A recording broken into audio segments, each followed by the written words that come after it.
এইভাবে গোলা রুটি কে খাও কমেন্টে বলো।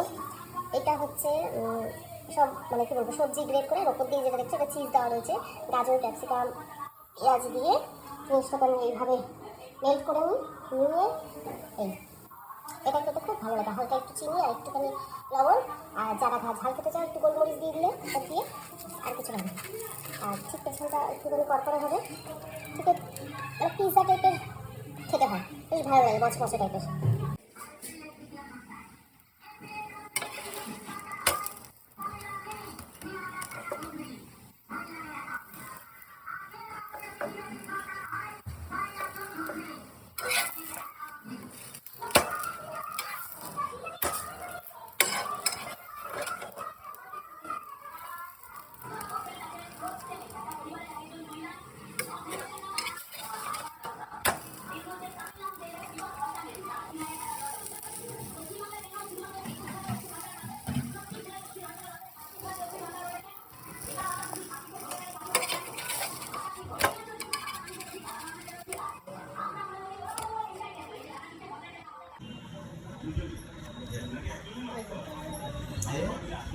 সস খেতে কি ভালোবাসে, হোয়াইট সস